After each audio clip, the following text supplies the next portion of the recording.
It's been a while. I've been trying to pull together lots of different threads that I've been ruminating on for a while. One of them is that I believe Benjamin Orr sang some of the most perfectly crafted pop, rock, new wave, whatever you want to call them, songs of the 20th century. I would venture to say that the songs Ben sang while in the Cars rank right up there with songs sung by Buddy Holly, Paul McCartney, Elvis, Michael Jackson. Think about it. Bye Bye Love. Just What I Needed. It's All I Can Do. Candy-O. Let's Go. Drive. These songs are cultural touchstones for legions of late baby boomers and Gen X teenagers.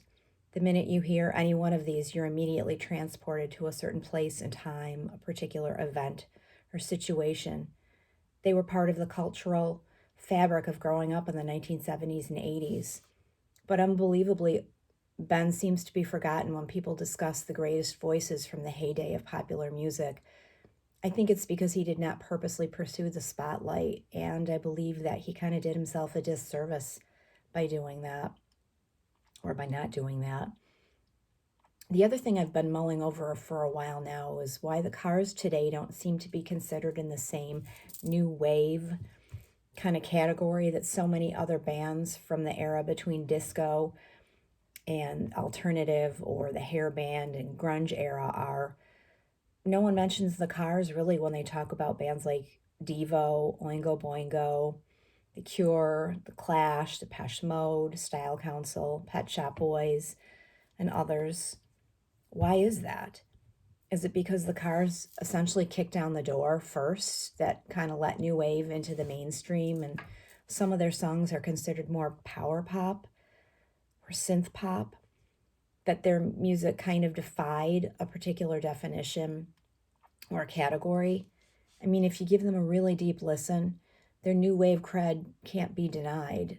The look, heavy on the black and white, and then with the addition of red. Greg Hawk's keyboard and synth wizardry is uber 80s and was pretty much the precursor to a lot of that later synth driven music. David Robinson's spare yet really masterful skill on the drums. I mean, talk about proto punk cred, pre new wave cred. That's David Robinson, previously of the Modern Lovers, for crying out loud. Actually, the Cars are rarely discussed in any forum online or in social media today, aside from fan pages. They're kind of really not considered anything other than an oldies band, which is so interesting to me because if you know the backstory and you listen really deeply to the music and the lyrics, and you remember what the popular music landscape was in the mid to late 70s, the Cars should not be viewed as anything other than truly groundbreaking. In 1978, their sound was so completely unlike anything else that was being played on the radio. And Rick was heavily influenced by bands like Television, Roxy Music, Velvet Underground, Lou Reed, and Jonathan Richman. The more I delve into the story of the Cars and listen to the songs, the more I love them. Maybe it's because this band is so completely inaccessible in any live way for me, other than Greg Hawkes, who's still out there playing with Eddie Japan, and Elliot does a one-off now and then. I almost saw Greg with Eddie Japan this summer, but the concert nearest me was canceled, and I can't even believe, how heartbreaking it was. I can't begin to tell you how crushed I was that I didn't get to see him. When two vital members are sadly gone, and any attempts at regrouping were never really long-lived. So many other groups or singers from their era are still touring or playing live gigs or, still around in some form or another. The Cure, Rick Springfield, Huey Lewis, David Byrne, had the Broadway musical. So his Sting. Cheap Trick are still out there performing and touring. So is Bruce Springsteen. It seems as if these performers will go on forever. Everyone except the Cars. In my inexpert opinion, I think there are two reasons they sort of moved into a different category or genre at some point.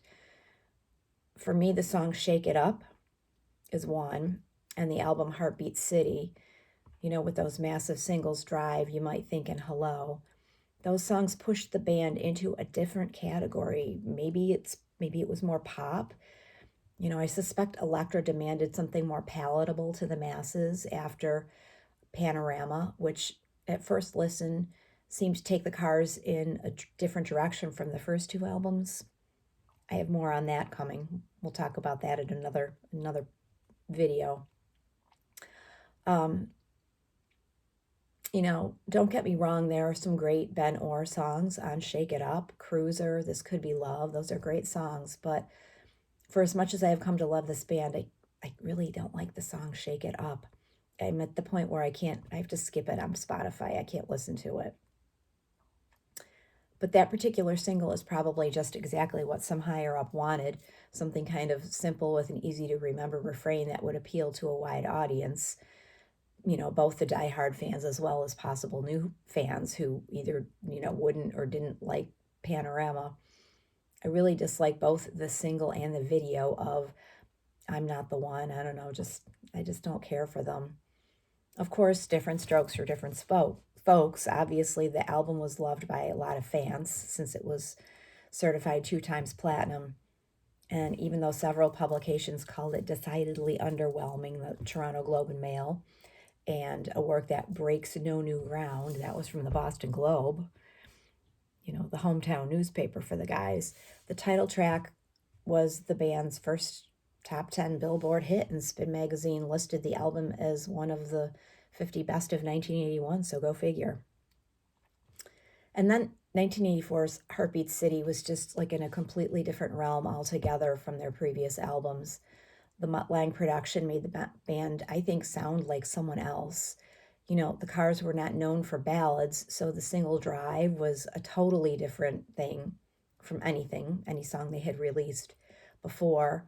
Of course, Ben Orr was the one who made that song. Absolutely no way that song would have been a hit if it had been sung by Rick. I mean, Rick knew that. But even so, the resulting MTV fame and videos changed the way the fans perceived the members. They weren't really the Cars anymore. They became Rick Ocasek and the Cars.